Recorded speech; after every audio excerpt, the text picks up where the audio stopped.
Should women be required to register for the military draft? There is a real push for that within the National Defense Authorization Act. I'm very proud of the men and women who serve in the nation today. We are an all-volunteer military.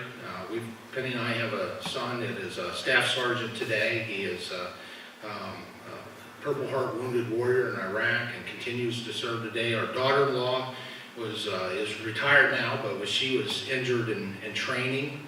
I'm not sure taking that step is such a good idea.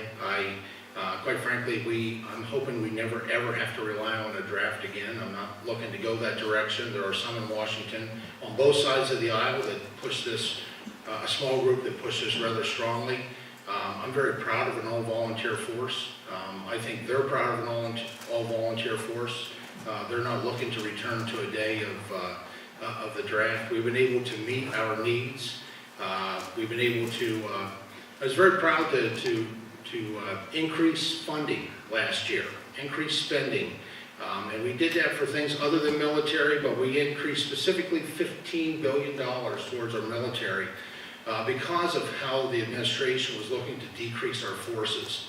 Because we need to take care of our military and make sure they're getting the right training, they're getting the right housing, they're getting the right health care, that we make them effective. And we make them lethal because they are a deterrent to bad things happening around the world to our citizens and to our nation.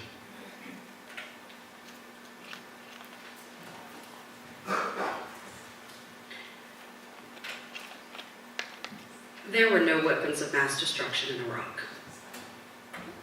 We now know this, right? But we rushed off to war. And we sent our sons and daughters to fight in a war that I would argue has helped exacerbate the powder keg that is the Middle East.